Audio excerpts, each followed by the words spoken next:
Hello students, welcome back in online study and teaching class 12th standard NCERT syllabus chapter number 3 human reproduction, and today I am explaining you the last topic of this lesson, and up to embryonic development I explained you. In my last topic what I explained you that in human embryonic development up to 9 months, okay, and in first month is produce the pregnancy, okay, and fetus position is like this, okay, and there the from the stethoscope doctor can listen the heartbeat of the fetus. And then second month fetus position is like this with placenta is attached, and third month the some genital organs produce, okay, here is external, some external organs are produced in second month, and third month the genital organs, external genital organs are produced, and in fourth month all organs, okay, in second month up to limbs, but in third month up to genital organs, and fourth month all organs start to produce, not only limbs, all organs, okay, and then fifth month all organs come out from the fetus, okay, limbs, forelimbs, hind limbs, forelimbs, eyes, nose, face, skull, and internal organs, heart, stomach, all organs develop in up to fifth month, okay. Now sixth month, from sixth month, see fetus condition is like this because all organs develop in 6 months, and from 6 months it can the start to the hair growth, okay, hair growth start from the 6 month, and skin also develop in 6 months, okay. From fourth month the movement start, the baby can move from the fourth month, and fifth month organ develop, and 6 month skin and hairs growth also develop, okay, and up to 7th, 8th and 9th month, this is complete development of 6 months baby, understand student. तो इस तरह से embryonic development होता है। First month के अंदर foetus के अंदर अटैच हो जाता है प्लेसेंटा में फेटस।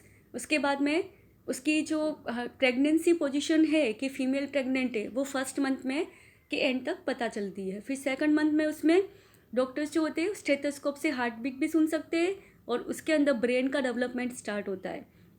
और थर्ड में लिम्स वगैरह और इसके जेनाइटल जो एपेटस होते हैं एक्सटर्नल वो स्टार्ट होते हैं, और लिम्स सेकंड मंथ के एंड से स्टार्ट हो जाती है। फिर फोर्थ में उसके जितने भी ऑर्गन्स बचे हुए होते हैं लिम्स के सिवाय, उसका स्कल वगैरह डेवलप होने स्टार्ट होते हैं। फिफ्थ मंथ तक उसके अंदर मूवमेंट होना स्टार्ट होता है, बेबी मूवमेंट करने लगता है। उसके ऑर्गन तो डेवलप होते ही है, जैसे लेग्स आए या लिम्स आई तो वो उससे मूवमेंट भी स्टार्ट करता है। और 6 के अंदर उसमें हेयर ग्रोथ हो जाती है हेड के ऊपर, और वहाँ पे उसकी स्किन भी कवर होने लगती है। फिर 7th, 8th और 9th में कंप्लीट डेवलपमेंट होता है बेबी का, ओके। ये आपका एम्ब्रियोनिक डेवलपमेंट जो मैंने लास्ट को थ्योरेटिकल पढ़ाया था, यहाँ पे मैंने डायग्रामेटिकल एक्सप्लेन कर दिया है, ओके स्टूडेंट्स। तो यहाँ पे भी देखिए ये इस तरह का ये डायग्राम शो किया है। First month, second month, third month, 4, 5, 6, 7, 8 और 9। तो यहाँ पे देखिए 9 मंथ में बेबी जो डिलीवर होता है फीमेल से उसके, तो यहाँ पे उसका हेड जो होता है अपोजिट होकर के प्लेसेंटा के साथ में बाहर निकल के आता है। तो हमें बस यहीं से अब स्टार्ट करना है हमारा last topic, parturitions and lactations, okay. Let's we start. What is parturitions? Pasturations means when the pregnancy female in human female pregnancy duration is at least 9 months, okay, and this period is called gestation period। मैंने आपको first बताया था कि इसमें हम इतनी सारी positions में पढ़ेंगे, फर्टिलाइजेशंस, गैमीट फॉर्मेशंस, वो सारी स्टेजेस जिसमें लास्ट में आई थी आपके गेस्टिलेशंस और पास्चुलेशन एंड लैक्टेशन। तो गेस्टेशन क्या था, जो 9 मंथ तक बेबी का डेवलपमेंट होता है, जो एम्ब्रियो फेटस के अंदर कन्वर्ट हो जाता है, और फेटस जो होता है 9 मंथ के बाद डिलीवर्ड होता है ऐसे चाइल्डहुड में, वह कहलाता है parturition. Okay, this process of delivered of foetus as a child birth is called parturitions. आ गया समझ में दोनों का मतलब? गेस्टेलेशन 9 मंथ ड्यूरेशन पीरियड और parturition delivered of baby as a child birth. Okay, ये हो गया पास्चुरेशन। अब पास्चुरेशन किस तरह से होता है, जब बेबी का टाइम आता है उसे डिलीवर्ड होने का, तब देखिए फीमेल के अंदर किस किस तरह के चेंजेस आने स्टार्ट हो जाते हैं।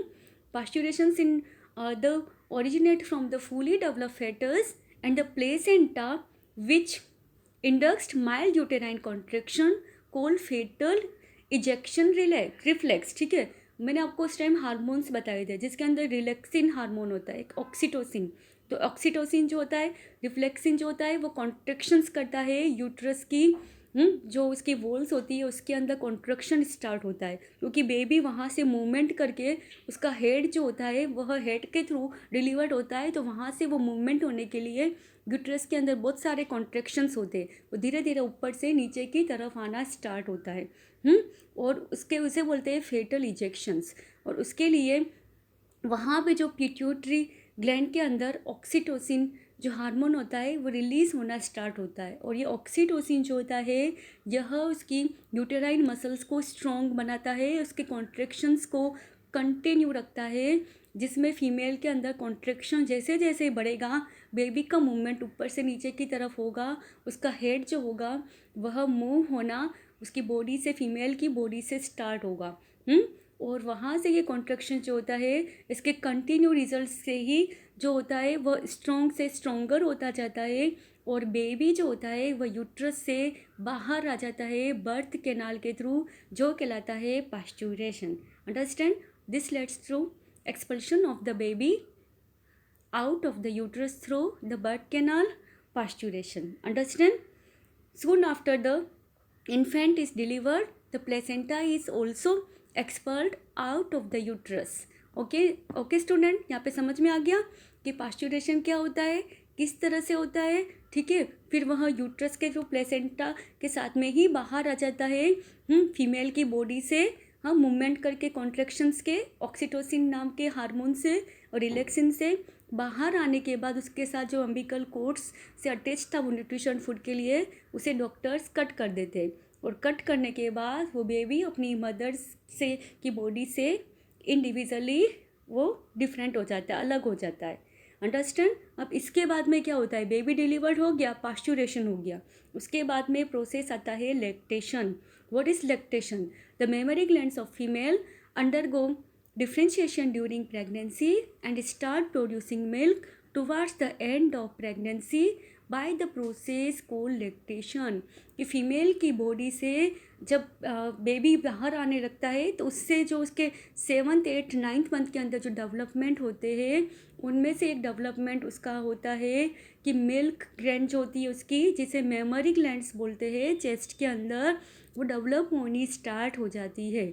और डेवलप होकर के जब बेबी का जब पास्चुरेशन हो जाता है, डिलीवर हो जाता है, तो उसके अंदर मिल्क का प्रोडक्शन सिक्रीशन होने लगता है प्रेगनेंसी के बाद में। यह प्रोसेस कहलाता है लैक्टेशन। आया, जब मिल्क का सिक्रीशन स्टार्ट हो जाएगा यह कहलाता है लैक्टेशन। ये लैक्टेशन क्या वर्क करता है कि जो न्यू बॉर्न बेबी ने बर्थ लिया है वह ह्यूमन फीमेल्स के चेस्ट से मिल्क को फीड करता है। और उस मिल्क के क्या फ़ायदे, डॉक्टर भी यही एडवाइस देते हैं कि जब बेबी बर्थ ले तो उसे उसकी मदर का फीडिंग होना चाहिए। क्यों? क्योंकि इसके अंदर बहुत सारे एंटीजन्स एंटीबॉडीज़ होते हैं जो बेबी को बहुत सारी बाहर की डिजीज़ नहीं लगे उससे प्रोटेक्ट करते हैं, और बहुत ही न्यूट्रिएंट फूड होता है बेबी के लिए। न्यू बॉर्न बेबी को वह देना ज़रूरी होता है। अंडरस्टैंड?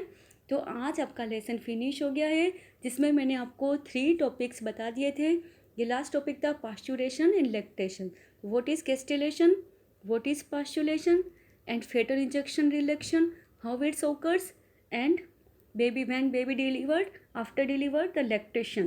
Okay, understand student? तो यहाँ तक आप